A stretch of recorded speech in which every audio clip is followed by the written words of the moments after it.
України Віктор Янукович, Крим було повністю захоплено і взято під контроль російської. 때는 우크라이나와 러시아의 돈바스 전쟁이 벌어지던 2014년 칠러 성향의 반군과 러시아군은 한밤중 우크라이나 국경을 넘습니다.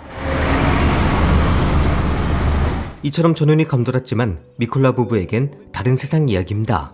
두 사람은 얼마 전 돈바스의 조용한 시골집에 자리 잡았고 미콜라는 학교에서 물리와 수학을 가르치며 누구보다 평범하게 살아가고 있었기 때문이죠. 그렇게 오늘도 평범한 하루가 시작되나 했는데 출근길 분위기가 사뭇 다릅니다. 학교 수업도 모조리 취소됩니다. 돈바스 전쟁이 터진 것이죠. 아침에 봤던 군인들은 이미 미콜라의 집에 와 있었고 미콜라 부부의 집을 불태우더니 미콜라가 보는 앞에서 그의 아내를 죽여버립니다. 미콜라는 하루아침에 모든 걸 잃게 됐죠. 미콜라에게 남은 건 아내가 생전에 깎은 나무 조각상뿐입니다. 다음날 아침 두 명의 남자가 미콜라에게 다가옵니다. 그들은 미콜라의 아내를 정성스럽게 묻어주더니 미콜라를 어디론가로 데려가죠. 도착한 곳은 바로 우크라이나 저격수 훈련장이었습니다. Треба вигнати їх. Я хочу вигнати цю наволоч з нашої землі. 그렇게 미콜라는 저격수가 되기 위한 훈련을 받게 되죠. 평생을 교사로 살아온 미콜라에겐 매 순간이 힘들었지만 그럴 때마다 아내를 떠올리며 버팁니다. 그렇게 총 해체조차 못하던 수준에서 해체와 조립을 20초 안에 끝내는 등 저격수로서 빠르게 즉시 전력감으로 성장합니다. 미콜라는 저격수로서의 포텐셜이 상당했습니다. 저격수는 모든 요소를 빠르게 계산해야 됐는데 Робочу відстань приблизно 미콜라는 계산기보다 계산이 빨랐죠. Відстань до КАМАЗа 493 метри. 940 і 800 4,5. 남들보다 총을 덜 쐈을지는 몰라도 постріл. 계산 하나만큼은 확실했습니다. 미콜라는 아내만 생각하며 훈련에 임했고 수없이 많은 훈련 끝에 사격 실력도 엄청나게 올라오게 되죠. Плюс 3, ворон. 그렇게 기회가 찾아왔고 На фронті не вистачає снайперів. 훈련소의 테스트를 완벽하게 통과한 미콜라는 Ну що ж, 훈련소를 수석으로 졸업하며 Служу українському народові. 전우들과 함께 반군과 러시아군이 있는 전선으로 향하게 됩니다. 하지만 미콜라에게 위기는 빠르게 찾아옵니다.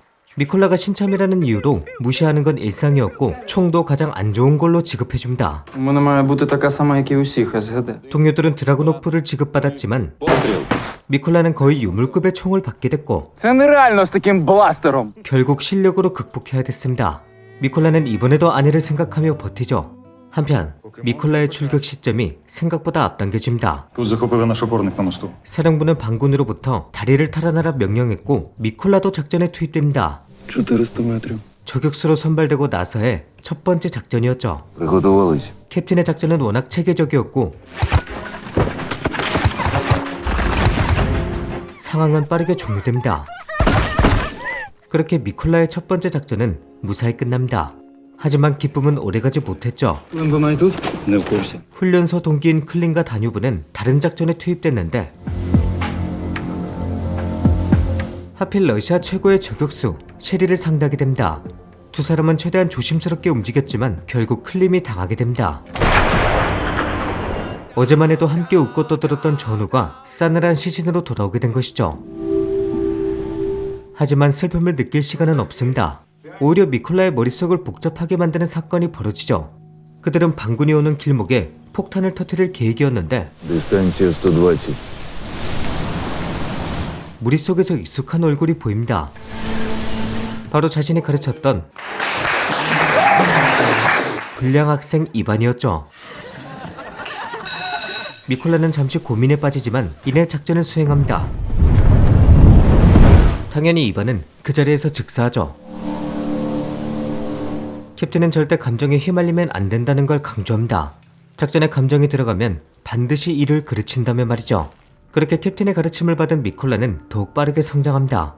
미콜라의 저격수 킬 카운트는 매일매일 갱신됩니다.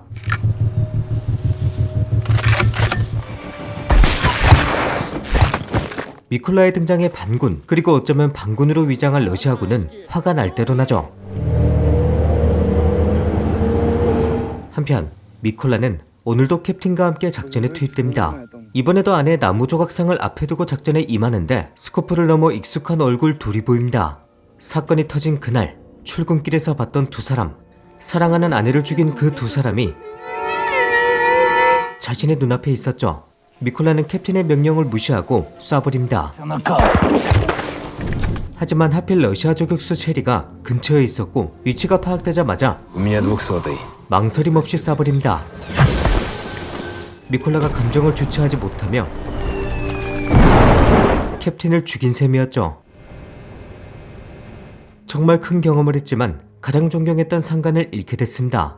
이제 미콜라는 아내뿐만 아니라 캡틴도 가슴 깊은 곳에 담아둡니다.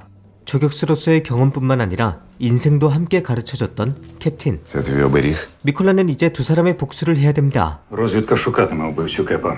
한편 그 기회는 생각보다 빠르게 찾아옵니다. 첩보부가 세리의 위치를 파악한 것이죠. Неподалік річки. Сам снайпер, ймовірно, в будівлі, де склади з хлором. 사령부는 미콜라에게 복수의 기회를 줍니다. Далі ворон полізе до нього. 또한 마침 이곳에 아내를 죽인 놈도 있다고 하죠.